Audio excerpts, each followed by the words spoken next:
Ադրբեջանի նախագահի օգնական Հաջիևը հայտարարել է, թե Հայաստանը Բաքվում ընթացող դատավարությունների դեմ անհարկի քարոզչության փոխարեն պետք է գործակցի խաղաղության ուղղությամբ, իսկ որպես գործակցության օրինակ Հաջիևը նշում է Հայաստանը պետք է հանձնի նաև պատերազմական հանցագործության համար մեղադրվողներին։ Այսինքն Ադրբեջանը ոչ միայն պահում է Բաքվում պատանդարված Արցախի նախկին ռազմաքաղաքական ղեկավարությանը, գերիներին, այլ պահանջում Հայաստանից հանձնել մի շարք գործիչների։ Ձեր մեկնաբանությունը խնդրեմ, պարոն Բեգլարյան։ Դե հերթական ադրբեջանական ծուղակն է, իրենք բավականին լուրջ ռազմավարությամբ պատրաստված գիտեն, թե որ պահանջը երբ են ներկայացնում եւ ինչ որ պահի սա լինելու է Հայաստան-Ադրբեջան հարաբերությունների կարգավորման համաձայնագրի կամ այլ կերպ ասած ճակերտավոր խաղաղության համաձայնագրի պայմաններից մեկը։ Ադրբեջանը գիտի, թե ինչ անի, որպեսզի վիժեցնի հնարավոր խաղաղության համաձայնագիրը, որտեղ ինքը ուժեղի դիրքերից է հանդես գալիս եւ փորձում է ստանալ ամեն ինչ առանց համաձայնագրի, նախքան համաձայնագիրը, եւ ինքը բավականին շատ բան ստացել է միայն այն նպատակով, որ Հայաստանի իշխանությունների տրամաբանությամբ, որ փակեն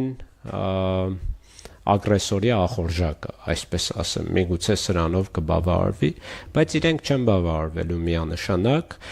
եւ դրա պատասխանն այն է, որ եթե իրոք դուք ցանկանում եք խաղաղություն, եթե իրոք ցանկանում եք արդարադատություն, ուրեմն եկեք քննարկենք լայն խաղաղության, համապարփակ եւ ներառական խաղաղության հարցը։ Եվ այս խաղաղության համաձայնագիրը պետք է ուղղակի պատրվի մի կողմ նետվի եւ նոր համաձայնագիր պետք է մշակվի, որտեղ հակամարտության բոլոր հարցերը պետք է ներառված լինեն, այդ թվում կարելի է ձևավորել օրինակ ճշմարտության հանձնաժողով, չգիտեմ, նույնիսկ միջազգային տրիբունալ, որտեղ բոլոր հնարավոր մեղադրանքները երկկողմանի պետք է օբյեկտիվ կերպով քննարկվեն, քննվեն, ուսումնասիրվեն, դա կարող է լինել թե իրավական մեխանիզմ, թե տարբեր հակամարտություններում նաև կիրառվել է քաղաքական մեխանիզմ, ուղղակի ճշմարտությունը վերհանելու եւ հասարակություններին, ժողովուրդներին հաշտեցնելու համար, բայց չի կարող լինել մի պետության միակողմանի process, այն էլ այդ պետությունը բռնապետական ռեժիմներից մեկն է համարվում աշխարհում, որտեղ հիմա էլ տեսնում ենք, թե ինչ է կատարվում եւ հայերի հանդեպ եւ ուղղակի ադրբեջանցի բանտարկյալների հանդեպ։ Հետեւաբար այս դաշտ հնարավոր չէ մտնել, բայց ես մտավախություն ունեմ, որ Հայաստանի գործող իշխանությունները նույնիսկ այս ծուղակը կընդունեն, ինչ-ինչ իրենց ներքին եւ արտաքին հաշվարկներից ելնելով։ Այստեղ ռեալ մենք հերթական լուրջ մարտահրավերի առջև են կանգնած, ինչպես կանգնած ենք օրինակ միջազգային ատյաններից միջպետական գանգատները հետ վերցնելու արդեն վերահաս ռիսկի առջև։ Պետք է նշեմ, որ ըստ էության շատ ակնհայտ է, որ Հայաստանի Հանրապետությունը ԻԴՄՍ իր իշխանությունների ռեակտիվ արձագանքող քաղաքականություն է վարում ու դա շատ վաղուց է, իսկ հիմա շատ վտանգավոր է առավել եւս օրակարգ թելադրող Ադրբեջանն է։ Մենք տեսնում ենք ինչպես են փոխվում այն պահանջները, այն կետերը, ենթադրյալ համենայն դեպս, քանի որ գործընթացը գաղտնի է կամ կիսագաղտնի է խաղաղության պայմանագրի շուրջ, որոնք որ Ադրբեջանի կողմից անդադ ավելանում են։ Այսինքն մենք լսում ենք Հայաստանի իշխանություններին մնաց 2 կետ, մնաց 1 կետ, 3 կետ եւ այլն, որոնց մասին վերջերս են նոր սկսել խոսել գոնե մնացող կետերի մասին, համաձայնեցված մասին չգիտենք ու սա անընդունելի է, որտեղ ըստ էության մենք չգիտենք ինչի շուրջ են պայմանավորվել արդեն իշխանությունները հաշվի առնելով, որ այդ ու նաև այս բանակցությունները տեղի են ունենում ուժի սպառնալիքի գործադրման ներքո մեզ համար եւ ուստի հենց այդ պատճառով էլ լեգիտիմ չեն կարող լինել, բայց այդ գաղտնի պահելը նաև եւ մասնակցայնությունը չապահովելը ու միաժամանակ խոսել օրինակ միջպետական գանգատները հետ քաշելուց մեզ համար իրականում անընդունելի են մի քանի պատճառով, բայց ամենակարևորը այն է, որ մենք կարող ենք ակնկալել նման մոտեցում բռնապետական պետությունից, որը որ ապահովում է իր գործակալների, իր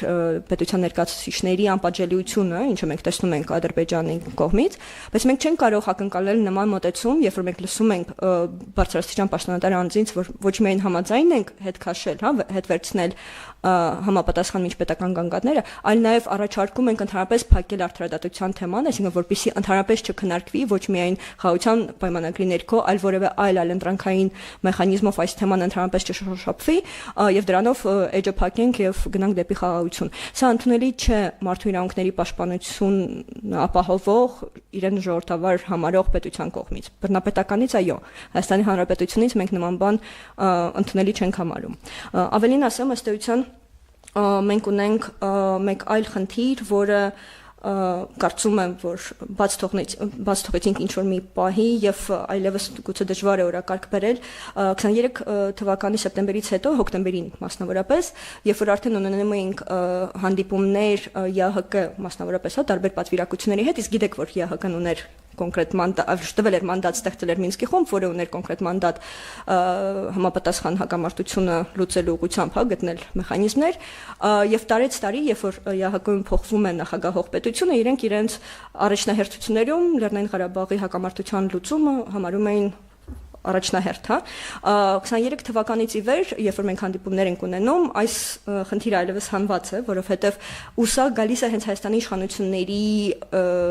պատումից, այսինքն իրենց նարատիվներից ու իրենց խոսքից, որ կոնֆլիկտը լուծված է։ Ադրբեջանը կարող է ասել, ես ուժի գործադրմամբ, ռազմական ճանապարհով լուծել եմ կոնֆլիկտը, այլևս որևէ խնդիր չունեմ, ես արդեն գիտեմ ինչ եմ անում, բայց փաստացի ստացվում է, որ Հայաստանի Հանրապետությունը նույնպես ընդունել է, որ կոնֆլիկտը լուծվել է ու լուծվել է այդ ճանապարհով, այդ թվում նաև էթնիկ զտման